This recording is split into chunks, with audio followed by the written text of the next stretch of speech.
vas-tu revenir en France pour le salon du fitness et le prochain FIBO? Bah j'espère avec Olympe. Cette année on a prévu de salon, mais j'espère bien revenir. Ça manque les expos personnellement. Quels sont les projets de combat visant Olympia? Bon, on a déjà parlé de ça. À quand un training avec Théo au New York Health Club? On se voit en décembre à Mister Louis de Fitness. Tu connais? Ouais, bah c'est à Lyon, c'est là où je m'entraîne en fait. Non, tu connais Louis de Fitness? Ouais, il est déjà venu à la salle. Ok, bah rien de prévu pour l'instant. Moi je sais même pas prévu qu'il vienne en Europe pour l'instant, donc c'est pas dans les plans, mais s'il vient par là, c'est clair que je passerai. J'étais déjà venu d'ailleurs. Ouais, t'es déjà venu. Est-ce qu'on assimile les oméga 3 en capsule à jeun? Ah oui. Mais je vois pas le. À jeun ou pas à jeun, limite vous les assimilez encore mieux à jeun. Bon, ça dépend, il y a pas mal, souvent, enfin, il y a des débats comme quoi les minéraux, les vitamines, etc. sont souvent absorbés plus facilement avec la nourriture parce que c'est comme ça que c'est présent normalement. On est d'accord, mais en plus, mais un oméga 3 c'est une graisse. Ouais, non, c'est Donc tout ce qui est liposoluble, normalement c'est censé être de toute façon assimilable. Ouais. Donc prends pas la tête quoi. Mange, prends ça quand tu veux. Ça, vous savez quoi? Ça c'est des questions pas utiles pour votre progression. C'est pas Non mais c'est pas une critique hein. Non. Mais en fait ça s'appelle j'aime pas. Enfin, je dis ça à la salle, ça fait un peu, je suis un peu vulgaire, mais c'est branler le chien.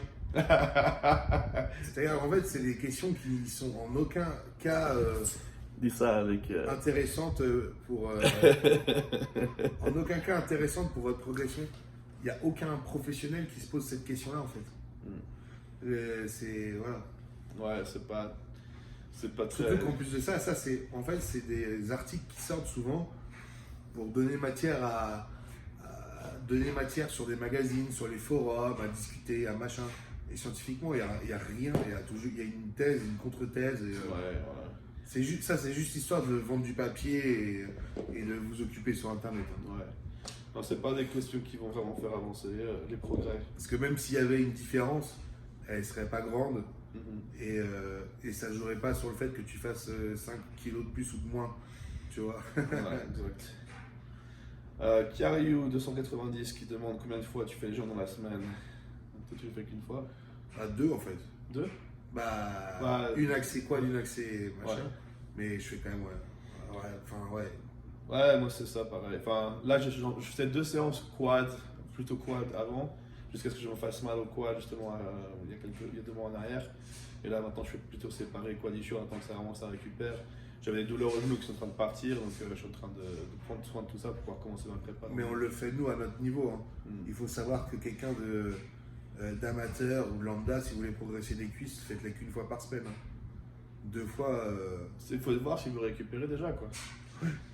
C'est une question de trouver l'équilibre entre le volume d'entraînement et la capacité de récupération. Très honnêtement, si vous faites des vrais gros trainings cuisses pour vous les faire, pour les développer et que vous les éclatez, vous n'avez pas normalement la capacité à aller bosser 2 fois ou 3 dans la semaine, c'est impossible. Non, 3, ouais, non, clairement pas.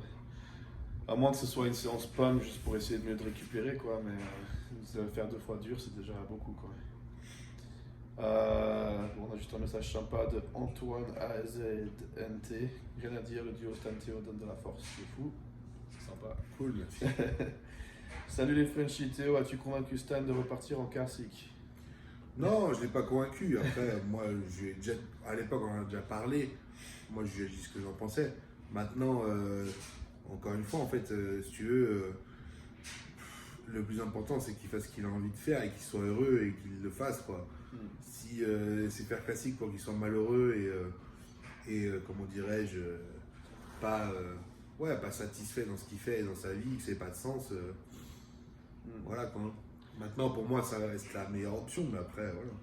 Bah, personnellement, là, actuellement, je suis à genre 120, 122 kilos. Je suis assez sec, relativement sec, je suis pas très loin de mon poids de scène. Et en classique, je dois faire le poids à 93 kg et demi. Donc, repartir en classique, ça va quand même pas être facile, quoi. Si je voulais switcher actuellement. Quelle a été votre plus haute dose en testo? C'est quoi W? Je sais pas si tu veux parler de ça. Bah nous c'est un peu compliqué tu vois. Alors moi le plus que j'ai pris une fois 1000 et ça n'a pas fait grand chose, donc j'ai redescendu. En général c'est 600, 750 perso.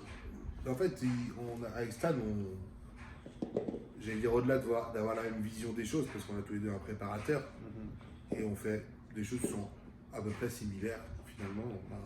Bah, de toute façon, on a rien discuté. Ouais. Enfin, comme n'importe quel La pro, plupart des finalement. gens, ouais. Mais, comme on dit, et on disait, putain, t'imagines, là, si on disait ça, il nous prenait pour les mythos. C'est ça le truc. Là, à la fin, ils vont le prendre pour un mytho. Ouais, je sais déjà, mais moi j'ai décidé il y a 2 mois, de un mois. Je crois que j'ai fait une vidéo il y a un mois de Les ça. mecs, ils disent 1 gramme de testostérone, n'importe quoi. Mais les mecs, vous vous rendez pas compte. Bah, enfin bref, c'est.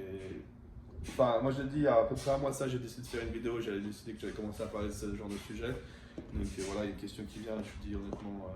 Mais c'est vrai que d'ailleurs dans cette vidéo, j'avais expliqué que j'étais passé pro naturel en maths physique et les gars ils rigolaient directement. Ah ouais, tu vas dire la vérité, comme quoi soi-disant maintenant t'es passé pro, déjà ils pensaient me traiter de menteur, tu vois. Mais bon, faut se rendre compte. J'avais posté une photo d'ailleurs après pour montrer ce que j'étais. Ah, moi, naturellement, j'étais plus lourd et sec que des mecs chargés, Ouais. en étant jeune. Donc, Bah ouais. Puis moi, men's physique, c'était le début de men's physique, tu vois. J'avais rien de très impressionnant, c'était pas aussi sec qu'aujourd'hui, de loin pas aussi massif. C'était carrément un autre physique à l'époque. Ouais. Mais franchement, contrairement à ce que personne veut le dire sur les réseaux, comme quoi les doses des pros c'est incroyable et tout, c'est juste pas faisable financièrement. Et c'est pas le cas, c'est la cerise sur le gâteau. C'est d'abord savoir comment manger, s'entraîner. Et une fois que ça c'est fait, un petit peu va très loin, quoi. c'est plus facile de se dire qu'en fait, ils font des doses de malades pour essayer de comprendre pourquoi vous n'y arrivez pas, quoi. Sauf que le secret, il est pas là, quoi. C'est vraiment d'apprendre à s'entraîner. Déjà, ça de trouver. Et les gens qui adorent s'entraîner, en général, ils en font trop. Et ceux qui sont pas méga fans, ils en font trop peu, ou ils se donnent pas assez à fond. C'est trouver là le juste milieu, c'est ça qui est dur. Et puis le juste milieu, il va être aussi en conséquence de la nutrition. Donc plus on s'entraîne, plus il faut manger. Non, mais après, franchement, voilà, soyons honnêtes. Les gens qui font des bons trainings, déjà, j'en connais pas beaucoup, franchement. Et de 2, c'est pas juste faire un bon training. Vous savez, quand vous avez fait les grosses séances, vous dites, ah putain, on s'est tué aujourd'hui à ça, on a fait une belle séance. Mais les gars, c'est de faire ça tous les jours, toute l'année. Ouais. Et je connais pas un mec en amateur qui s'entraîne dur comme ça, tous les jours, toute l'année. Et comme je connais pas un des mecs en amateur qui ont une diète et qui la suivent carré toute l'année. Ils se préparent pour les compétitions, hors saison, ils ont plus ou moins un plan, mais c'est non, en fait. Moi, je suis en diète toute l'année. Vous pouvez pas après aller vous dire, ouais, il prend quoi et quoi, si déjà vous faites même pas la même diète que moi et le même training, quoi. C'est vrai que les gens ils voient les choses à l'envers. La base, c'est vraiment, encore une fois, nutrition, alimentation. Si ça, c'est pas carré. Il n'y a pas de hors-saison, même, je vais me mettre un peu de ci, je vais mettre du bœuf parce que j'ai pas de poulet, je vais manger un burger. Mais moi, je fais pas ça. Hein. Même hors-saison, je pèse l'huile que je mets dans mon plat, quoi. Hein. Bref. Mais c'est ça, après, donc les produits, quand ça permet de rester dans un mode anabolique, mais sans la nutrition, il se passe rien, quoi. Tu peux prendre tous les produits du monde, s'il n'y a pas la nutrition adaptée ou s'il n'y a pas l'entraînement, la stimulation à l'entraînement, il ne va rien se passer, quoi. Donc, Non, puis en plus, ça, on en a parlé plein de fois. Moi, j'en avais parlé déjà avec Julien et lui, il a essayé de faire des trucs de ouf et faire n'importe quoi. Ouais. Ça n'a rien changé, il n'était pas mieux. Hein. Ouais. Bah ouais, moi j'ai essayé plus, avec mes changements de préparateur de l'année passée, j'avais essayé un peu plus, ça n'a rien fait de plus personnellement, donc je suis redescendu. J'en reviendrai dans d'autres vidéos, on va pas faire 3000 ans là-dessus non plus, mais c'est vrai que c'est des questions qui reviennent souvent, et puis c'est très souvent, ce qui fait scandale en fait, c'est ça qui fait les vidéos avec les vues, donc les gens aiment bien parler de ça et puis raconter n'importe quoi, mais ça n'a aucun sens. Et je me souviens d'ailleurs d'une réponse quand je disais que même financièrement ça pouvait pas tourner. Les gens me disaient ouais, mais parce que vous faites du porno gay ou je sais plus quel truc. alors qu'il y en a un gars qui a fait ça, Kagrin avait tapé c'était quoi, un ananas ou je sais plus quoi dans une vidéo. C'était il y a quoi, 10 ans, plus de 10 ans de ça, et puis on en parle encore. S'il y avait d'autres gars aujourd'hui qui faisaient ça avec les réseaux sociaux et tout, ça serait partout, ça se verrait. Puis je sais pas quoi, moi j'aurais déjà changé de sport s'il fallait que je fasse ça pour me c'est clair aussi. C'est même pas, le mec il a pas réfléchi en disant ouais mais vous faites ça. Mais moi, j'ai pas envie de faire ça. Bah non, ouais. En fait, je veux dire, mais même pour 50 000 balles, je fais pas du porno gay en fait. Non, Donc, même, j'ai encore beau en faire pour payer des je produits. sais pas hein. si t'as déjà reçu des offres de gars qui Bien sûr veulent que si, t'acheter, bien qui sûr. veulent t'acheter tes poches de Chabi. trunk ou tu sais, qui veulent acheter tes chaussettes ou tes machins. Même ça, déjà, ça me dégoûte, tu vois. Ça, je le ferai jamais. Et puis, il y a des gars qui veulent tout de suite faire envoyer une vidéo de posing privé. Alors, moi, le posing, je fais ça sur scène, je fais ça devant des gens là-dessous. Je vais pas envoyer à un mec une vidéo de moi en Moi, train je suis de poser. bodybuilder, je suis pas Tu peux- modèle gay ou je sais Ouais. pas quoi, tu vois. Ou même, ouais, enfin bref, on a le même avis là-dessus. Donc, bref, pour tout expliquer, si vous allez prendre plus d'une bouteille de chaque truc par jour, par semaine, à l'année, vous allez juste pas pouvoir vous en Ah, sortir faites le test, financièrement, hein. quoi. Enfin, ouais, testez, enfin, vous verrez déjà si vous arrivez quelque part avec ça. À l'hôpital. Et puis, s'il y a des progrès qui se font, quoi. Même la quantité Enfin, d'huile. il y aurait plus de professionnels et de meilleurs athlètes si c'était juste ça. Ouais, bah, Parce que c'est ça dirait juste de payer et de s'en mettre. Ouais, c'est ça. Et puis après, même la place, imagine la quantité d'huile à t'injecter, ça fait. Enfin, je sais pas comment les gars ils font. Ouais. Je comprends pas, moi. J'avais vu une vidéo il y a pas longtemps d'un gars qui avait mis sur YouTube un type qui racontait des quantités qu'il prenait. Moi, je sais même pas comment. Soit les qualités des produits, c'est de la merde, c'est pas ce qui est dedans. Et même si c'est. Même que ce soit de la merde ou pas, comment il peut injecter autant, je ne sais pas. Franchement, je sais pas. Mais bref. Salut, pourquoi faire comme. Putain, pourquoi pas faire comme Théo et venir en Europe faire une compète? Je sais pas si c'est pour moi pour faire une compétition en Europe, si j'ai déjà fait, ou si c'est pour faire ma compétition comme la tienne qui arrive bientôt. Là. Non, je pense que c'est de faire une compétition. De faire une compète, je l'ai déjà fait. Après, c'est vrai que pour toi, c'est intéressant de venir aux US parce que tu as les juges US, c'est eux qui seront aux Olympiades, c'est faut se faire voir un peu sur le circuit US. Moi, aller en Europe, j'ai moins cet intérêt-là parce que, en général, justement, on essaie de venir aux US pour ça. Moi, ça me fait plaisir de voyager, c'est pour ça que. Bah lui, il a plus d'intérêt pour lui de les faire aux USA. Les gens le connaissent un peu plus ici qu'au final en Europe. Ouais, aussi. C'est con hein, ce que je veux dire, mais en Europe, le niveau, il y a une plus grosse densité de niveau. C'est-à-dire qu'aux États-Unis, vous allez avoir trois bons mecs sur les concours. En Europe, ils sont 5, quoi. Tu vois. Ouais. Stratégiquement, c'est pas forcément le mieux pour lui, quoi. J'avais fait la première en Open, c'était il y a un autocup. J'avais gagné en classique, c'était à San Marino, c'était en Italie aussi. J'avais fait ça, la Corée du Sud, c'était en Corée, bon, c'était pas en Europe, mais c'était en dehors des US quoi. Donc moi j'ai voyagé déjà pour les compètes. Mais c'est vrai que j'en ai beaucoup plus aux États-Unis. Et comme je suis sur place, c'est plus facile pour moi de bouger aux États-Unis quoi. Question en français, j'aimerais bien être en contact avec toi, j'aimerais venir aux US. Moi je suis pas agence de voyage, hein. Mais si vous voulez me contacter, envoyez-moi un email, stanimal9@hotmail.com. Salut, ça fait plaisir de vous retrouver. Bah oui, ça fait plaisir de nous retrouver. Comme je disais avant, ça faisait un bail qu'on ne s'était pas vu, donc clairement ça fait plaisir. Comment éviter une blessure et comment construire un muscle en retard?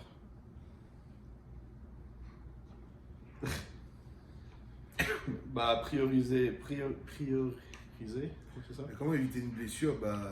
Déjà, si tu t'entraînes correctement, tu vas pas te blesser.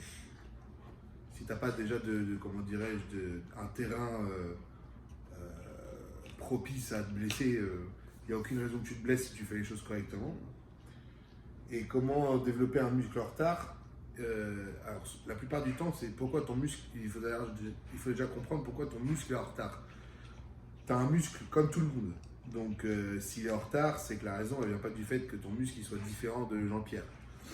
Ton attache peut être différente, ce qui fait qu'il va avoir un look peut-être moins rond, ou etc. Mais en revanche, c'est parce que souvent, biomécaniquement parlant, tu ne l'actives pas correctement dans ta façon de travailler. Pourquoi? Par exemple, le dos, tu vas trop tirer avec tes bras ou tu vas trop tirer avec l'arrière de tes épaules et du coup, tu vas pas pouvoir solliciter ton lat. Donc, il faut analyser pourquoi tu ne travailles pas correctement ton muscle. À partir du moment où c'est le cas, il faut que tu trouves les exercices les plus adaptés pour justement inhiber toutes les forces avec lesquelles tu vas tirer et qui ne te servent à rien pour ce muscle et vraiment pour l'isoler au maximum. Donc que ce soit avec un grip différent, une prise de main différente, donc voilà, je pense de faire de l'unilatéral notamment ou ce genre de choses Après, ne pas vouloir trop en abuser. C'est bien dans une séance de faire peut-être 2 exos ciblés sur 5, parce que faire que du spécifique, ça ne te fera pas non plus, ça t'aidera pas non plus, parce que d'un point de vue densité et masse musculaire, c'est pas quelque chose qui va être très bon non plus à faire. Mais voilà, on va dire en activation, peut-être sur un début de séance, préactivé en allant justement rentrer du sang dans ce muscle-là d'une bonne manière, sans rentrer du sang dans les autres muscles additionnels, bien connecté, sentir ta contraction, comme ça tu vas pouvoir la sentir sur les exercices suivants et peut-être terminer du coup aussi sur l'exercice comme ça d'isolation. Après, il y a une autre erreur que moi je vois souvent qui va sur les deux, sur la blessure et les risques de blessure et comment rattraper un muscle en retard. Souvent les gens ils se disent ah, il manque d'eau et puis ils mettent plus lourd, tu vois, ils mettent plus de poids. En général, si un muscle il est faible, il est déjà pas fort au niveau de la force, la capacité de force du muscle. Donc mettre plus de poids, on va tricher encore plus, on va pas pouvoir essayer ce muscle qui est en retard. Ouais, après tout dépend de comment tu travailles, parce qu'il y a des mecs qui travaillent aussi trop léger. Oui, ouais. Tu vois, genre par exemple sur des épaules, notamment des fois aussi sur les cuisses. Ouais, mais si tu as un muscle en fait, c'est pour ça qu'il faut. Ça dépend de quel muscle et d'essayer de trouver la raison. Mais effectivement, c'est sûr que si par exemple c'est le dos, si par exemple c'est les bras ou les pecs, la plupart du temps, c'est sûr qu'il ne faut pas être plus lourd, c'est que biomécaniquement parlant, vous ne recrutez pas votre muscle correctement. Ouais. Étirement, contraction. Voilà. Étirement, contraction. On va te donner quelques conseils par rapport à ça. Les essentiels selon vous en micronutrition et autres compléments alimentaires. Essentiel de base. Multivitamines. Et minéraux. Ouais, ça, t'as pas le choix. Ça couvre la micro en gros. Voilà. Après maintenant derrière, ça dépend de chacun. Notamment par exemple pour le sommeil, où les gens vont avoir certainement besoin de mélatonine ou ce genre de choses-là, qui vont pouvoir te permettre de mieux t'endormir, en faire de meilleures nuits, du coup récupérer aussi beaucoup plus vite.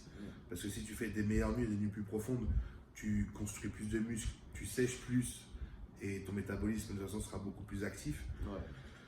Maintenant, en micronutrition, il y a plein de choses qui sont intéressantes, qui peuvent être aussi anti-inflammatoires. Tout ce qui va être curcumanoïde, ça peut être très intéressant. Il va y avoir d'autres choses très intéressantes, notamment parce que là, on parle très souvent effectivement de protéines, de BCA, de EAA, qui vont être des acides aminés et des protéines qui vont pouvoir, à vos muscles, en gros, leur donner à manger. Mais il va y avoir aussi tout ce qui est collagène, parce que les collagènes, eux, sont en gros, pour faire court, la protéine, mais pour vos tendons et quelque part aussi vos muscles. Ouais. Donc ça, c'est à ne pas négliger. Il faut pouvoir donner à manger à vos tendons aussi. Donc pour moi, en tout cas, le collagène, c'est quelque chose qui devrait être aussi dans votre micronutrition. Les graisses, on n'est pas à prendre des oméga 3. Si vous avez des graisses de bonne qualité, sur de l'avocat ou des très bonnes graisses que vous utilisez à pression à froid, que vous conservez au frigo, vous avez un ratio d'oméga 3 6,9 qui peut être très très bon. Donc ça ne va pas forcément être essentiel. Et puis après, vous avez tout ce qui va être un peu pour les troubles de l'anxiété, du stress, etc. Ou pour la motivation notamment, où là vous allez avoir tout ce qui est GABA, la berbérine, la ashwagandha, toutes ces choses-là, qui en tout cas pour tout le système nerveux et le cortisol, qui vont être assez intéressants. Et après aussi, on va pouvoir tout ce qui va être du zinc, de l'iode pour soutenir votre thyroïde, pour continuer à sécher et avoir un métabolisme bien actif. J'ai vu ça incrusté dans la vidéo. Je crois qu'on l'a fait. Je crois que tu as tout fait là. J'ai pas tout fait, mais bon. Non, mais tu as couvert un gros bout. Comment réussir à gérer. N'hésitez pas avec sur Yamamoto, vous avez tout. Olympe. D'ailleurs, à propos de tout ça. À vous de choisir. Hein. Ouais, à vous de choisir. J'ai aussi mon CBD pour tout ce qui est. Enfin, pour ceux qui connaissent, Alpinium, que j'ai lancé il n'y a pas longtemps aux États-Unis. Mais on fait du CBD, donc ça va vous aider aussi par rapport à tout ce qui est la gestion du stress, inflammatoire, etc. Ça peut aussi être très bénéfique. C'est le joint que tu fumais hier. Voilà. Joint de CBD. Mais non, on a des huiles, on a sans déconner, on a des gels d'arnica et de. Faut essayer. Moi, je suis transparent et je suis honnête. Je suis pas en train. De toute façon, vous nous connaissez. Stan, c'est pas un commercial. Moi, c'est pareil. Je suis pas un commercial. On n'est pas là pour vous vendre des trucs. Si les trucs dont on fait la promotion, c'est des trucs qu'on utilise et qui fonctionnent. Donc, je vais pas aller vous dire de faire n'importe quoi ou de prendre ci ou là. Le CBD, il y a des gens pour qui c'est un soutien énorme et d'autres qui n'y trouvent pas d'intérêt. Donc moi, je vous invite juste à essayer en fait. Ouais. Vous essayez, vous verrez. Il y a des gens pour qui franchement, et je sais, j'en connais, hein, qui avaient franchement des troubles, même articulaires et quoi que ce soit. Et ça leur a vraiment changé la vie. J'ai eu vraiment des témoignages là-dessus et de mecs qui ont une certaine expérience, des athlètes depuis des années, donc ils ne me racontent pas des cracks. Et d'autres personnes chez qui ils n'ont pas senti de différence. Donc moi, je vous invite juste à aller essayer et puis vous ferez votre idée par vous-même. Ouais, exactement. On a Seb 77000. Comment réussir à gérer une après-compétition? Je ne fais que me goinfrer. Alors ça, mec, c'est un ressort psychologique. Hein. Ouais. Il faut savoir une chose, c'est que le fait de se goinfrer après une compétition ou des fois dans ta sèche, c'est purement psychologique. Pourquoi? Parce que c'est pas en mangeant 6 fois par jour que tu as un problème de satiété. Tu peux pas avoir faim. C'est pas possible. En fait, c'est ton esprit qui a faim parce que tu es en restriction et tu te dis putain merde. Et très souvent, ce qui se passe d'ailleurs, c'est qu'il y a plein de gens, ils ont envie de manger tout et n'importe quoi pendant qu'ils sont au régime. Et le jour où la compétition est terminée, ils disent, ils mangent une merde et après ils se remettent à la diète derrière. Parce qu'en fait, maintenant qu'ils peuvent faire ce qu'ils veulent, finalement, c'est pas si compliqué que ça. Donc, en fait, tout ça, c'est vraiment une question d'esprit. Il faut savoir pourquoi tu le fais. Le fait de te goinfrer, ça veut juste que souvent, ça va amener ça conforte les gens. C'est des troubles alimentaires, hein, il faut appeler ce qui est. Troubles du comportement alimentaire. Le fait de se remplir, ça va remplir un vide que tu as quelque part. Mais c'est ça. Ouais, Hein, psychologique. mais oui, mais c'est que ça. Donc, bon, il y a aussi un autre truc. Personnellement, je trouve que ce qui se passe souvent après une compète, enfin même moi en général, je te disais l'autre jour, c'est plus facile quasiment de faire 0 carbs que de faire 50 ouais, grammes. je me suis dit que tu allais là-dessus. Mais comment dirais-je? Ouais. Faut qu'il sache de quoi on parle. Ouais. Dès que tu as le pic sucre sanguin d'insuline, qui commence à fluctuer, ça devient plus difficile de, entre guillemets, le sucre appelle le sucre. Donc dès qu'on a un petit pic d'insuline, on va avoir une baisse en énergie, après on va vouloir plus de sucre de nouveau. Donc pour un pré-compète, si tu commences le matin la journée en commençant off, si tu vas toute la journée, tu vas manger de la merde. Si tu veux faire une après-compète entre guillemets propre, et que tu veux vraiment manger une cochonnerie, attends le soir, tu as vraiment ton dernier repas ou à la limite même l'avant-dernier pour manger une petite connerie en plus. Mais stop-toi. Voilà, Stop-toi. que ce soit limité quoi. Et que tu te dis je mange ci, ça et ça et basta, tu vois. Ouais, pas ouvrir la porte à toutes les fenêtres quoi. Non, c'est clair. Tous les deux en open, mais vous ne lookez pas pareil. Pourquoi? Parce qu'on a des physiques différentes, comme toutes les personnes qui sont en open. C'est ça, ouais. Comme il y a des mecs qui sont blonds, d'autres qui sont bruns. Voilà quoi. Ouais, et puis Théo, il est donc, comme on disait avant, il a toujours été massif, même naturellement et tout. Il était déjà un gros bébé, donc il a une ossature plus costaud, donc il est plus massif de général que moi. Donc voilà, ça on va pas le looker pareil quoi. Tout le monde est différent, tout le monde a des sensations musculaires différentes, des ossatures différentes et d'autres. Donc dans des looks différents, c'est ça qui fait la beauté du body. Que manque-t-il selon les juges à Théo pour continuer de progresser? Maturité musculaire, c'est ce qu'on dit, sèche, condition. Ouais. Alors, pour continuer à progresser, je me permets de modifier cette question parce que je progresse tout le temps. Placé. Ouais, bah oui. Mais la seule chose. Non, honnêtement, les retours sont vraiment unanimes sur le fait que le potentiel est là et que j'ai un gros futur. Mais après, c'est bien de le dire, hein, mais il va falloir aussi que ça continue dans le bon sens. Ouais. Mais ils me disent tous de rien changer en fait et que le temps va faire aussi son travail parce qu'il me faut plus de maturité musculaire. Il ne faut pas oublier une chose, c'est que je me bats avec des mecs qui gagnent des pro shows qui ont minimum 35 ans. Et 5 ans à un niveau professionnel, c'est gigantesque. Vous vous rendez pas compte ce que ça peut être en termes de qualité musculaire et de sèche et de densité, ce que ça apporte 5 ans. Donc il y a un moment en fait on peut pas juste aller plus vite que la musique. Et voilà, moi je fais avec mes armes, avec ce que j'ai. Et si je continue exactement comme je suis en train de faire aujourd'hui, dans 2-3 ans, je pourrais accéder entre guillemets au top quoi. C'est l'idée quoi. Donc il faut que je reste sain, rester en bonne santé, continuer à faire la même chose. Exactement. Être patient. En tout cas, les juges m'ont pas dit de changer quelque chose si c'est cette question-là. Ouais. Ils m'ont rien dit de changer, ils m'ont dit au contraire, continue comme ça. Donc voilà, non, il n'y a pas. Continue à progresser, donc continue à progresser. Après, il faut laisser le temps au temps, quoi. Salut Stan, ce serait sympa que vous puissiez parler des revenus Insta, YouTube, sponsor. Non, parce qu'en fait, c'est pas une question de pas vouloir en parler, moi en tout cas perso. C'est juste que déjà en fait on a des clauses de confidentialité avec les sponsors, on n'a pas le droit d'en parler. Ouais. Donc t'as pas le droit de donner tes salaires en fait, etc. Après on a chacun des intéressements aussi sur les ventes qu'on peut réaliser. Mais après en termes de... Ça aide vachement quand vous utilisez notre code, ça nous soutient. Ouais. Enfin, ça aide vachement, ça montre qu'on a de l'influence et que les gens nous écoutent. Ah si, moi je dis ça aide de ouf. Hein. Ouais, bah c'est clair, ça fait une différence. Donc si vous voulez nous aider, nous soutenir, utiliser nos codes à fond, les marques voient ça et ça nous donne de la valeur au niveau pour la marque, quoi. En plus de tout le reste, on a quand même la chance d'avoir des marques tous les deux qui sont de haute qualité, qui ont été établies. Enfin, Yamamoto c'est plus récent, mais c'est pareil, de l'élite, etc. Donc les grosses teams, ils ont de la. C'est pas des marques qui veulent faire de l'influenceur, quoi. C'est vraiment des marques pour le body pro, donc qui soutiennent. Après, si vous voulez une fourchette sur des salaires fixes, on parle sur pas les intéressements, ça peut aller. Et je vous parle pour les professionnels, parce qu'il y a des professionnels qui gagnent très très peu, qui gagnent presque rien. Hein. Ouais. Ça va de 500 € par mois à 15 000. Ouais, voire plus. Moi, je parle pas d'un top 5 Olympia, tu vois. Ouais, mais bon, les top 5 Olympia, moi je savais. Ça peut aller jusqu'à 30 000 $ par mois. À peu près, ouais. Après, même, comment il s'appelle, Phil Heath à l'époque, il faisait. Je crois que c'était 1 million avec Muscle Tech par an. Donc ça faisait. Ouais, c'est une époque différente. Ouais, non, ça a vachement changé. Donc, ça fait presque.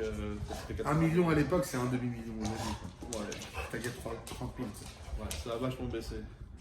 Ça a vachement baissé et les athlètes aujourd'hui à faire beaucoup plus parce qu'à l'époque ils pointaient au photoshoot, ils mettaient des photos dans les magazines, ils faisaient de la pub avec, etc. Maintenant c'est tout le monde qui devrait faire tous ces promotions-là avec les réseaux sociaux. Donc ça a vachement changé, quoi. On est payé. Mais ouais, ça va de 500 à 15 000, on va dire à peu près. Ouais. On est payé moins à faire plus, mais en même temps on a cette plateforme qu'on crée avec les réseaux qui nous permet de faire d'autres choses à côté. Et c'est là que ça devient intéressant, quoi. C'est juste des différents. Quelqu'un qui est entrepreneur aura plus d'avantages aujourd'hui qu'avant. Et par contre, à l'inverse. Voilà. Pensez-vous être concurrent sur une prochaine compétition à venir? Oh là là. Chabi, come on. Là, on va y être au loin de la vidéo. C'est ça. Et les concurrents, et hop là. Exactement. Pensez-vous être concurrent sur une prochaine compétition à venir ou plus tard dans le prévu, temps? hein. Bah, on espère pour l'Olympia, entre guillemets. Cette année, ce serait cool.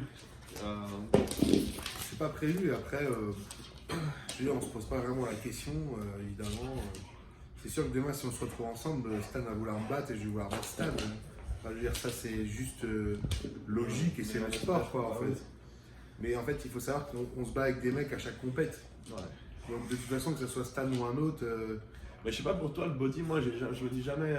En fait, il y a un week-end, je vais gagner contre Jean-Pierre, et le week-end d'après, c'est Jean-Pierre qui va gagner. Ouais. Et en fait, on le sait, nous, en tant que bodybuilder. Ouais.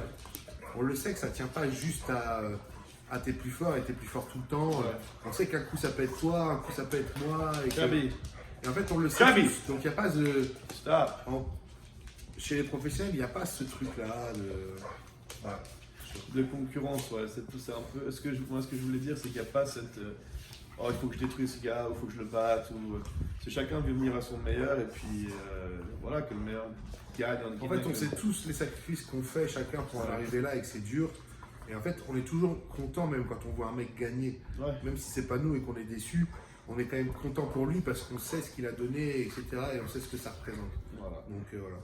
Ouais, c'est un peu différent que d'autres sports, des sports où tu bats quelqu'un sur un score ou un truc où c'est pas discutable, comme c'est vraiment un bodybuilding, c'est un objectif, c'est complètement subjectif. C'est fait que tu prends les résultats avec des pincettes, quoi. C'est un peu ce que disent les juges ce jour-là, ce qu'ils préfèrent ce jour-ci ou ce jour-là. Donc tu peux ne pas être d'accord avec les juges, ça fait pas de toi de mauvaise personne non plus, quoi. Non. Et puis c'est pas toujours les mêmes juges, etc. Ouais, etc. ouais. Bon, petite dernière question là, quel est l'intérêt pour toi de t'entraîner avec la machine Newbie? C'est ça que j'avais vu avant, tu peux expliquer les sensations, les résultats. Toi, t'as déjà essayé cette machine? Jamais. Bon, moi l'intérêt pour l'instant, justement, je disais que je m'étais fait mal à la cuisse il n'y a pas longtemps. Et du coup, ça me permet de me travailler les quads en profondeur, vraiment à fond, quoi, sans mettre de stress sur les articulations du tout, quoi. Ce qui est vraiment intéressant avec cette machine-là, en fait, c'est qu'un athlète avancé, il est capable de recruter 90% de ses fibres musculaires. Et avec cette machine, tu peux, un débutant complet, il pourra recruter jusqu'à 99% de ses fibres musculaires. Il faut juste une question d'être capable de prendre la douleur, quoi, parce que ça tire fort, quoi. Mais c'est tout. Donc tu vas pouvoir connecter vraiment en profondeur avec les muscles. Ça te permet, si tu n'as pas une bonne contraction musculaire, enfin mind-muscle connection, la connexion cerveau-muscle, si elle n'est pas excellente, ça te permet de vraiment la travailler, de voir comment le muscle est censé se sentir quand il contracte, et vraiment l'isoler grâce aux électrodes. Et en fait, ce que tu fais avec la machine, quand tu retournes à la salle sans la machine, tu as quand même un progrès qui est fait. Ce que tu gagnes entre guillemets avec la machine, ça se transmet, comment on dit, C'est bénéfique. Le bénéfice, il est durable. C'est pas juste sur la séance où tu utilises la machine, mais tu as cette nouvelle sensation, tu sais comment le muscle se sent, tu as une meilleure connexion cerveau-muscle. Donc c'est vraiment Un bénéfice pérenne dans le temps. c'est vraiment une super machine. Après c'est cher, mais si vous avez l'occasion de vous entraîner avec ça, je vous conseille d'essayer. Et je recommande de l'utiliser sur un groupe musculaire qui est en charge. Voilà. On a fait un peu le tour. Je pense. On a 48 minutes. Excusez-moi, je suis. Déclaqué. Mais voilà, donc voilà, on a fait un petit peu le tour des news actuelles et puis quelques questions. On espère que ça vous aura intéressé. Et puis, comme d'habitude, merci à fond pour votre soutien. On a quelques YouTube qui arrivent YouTube vidéo qui arrive sur ta chaîne. Ouais, normalement, ouais. La chaîne de Jay, Cutler TV. Donc, on va avoir un peu d'entraînement et d'autres choses avec tout ça. Donc, si vous n'êtes pas abonné déjà et que vous ne voulez pas manquer ça, pensez à appuyer abonnez-vous. Et n'hésitez pas à laisser un petit pouce bleu et un commentaire en dessous de la vidéo. Et puis merci pour votre soutien comme d'hab. Yes, merci à tous et je vous dis à très bientôt. Et bonne chance pour Toronto.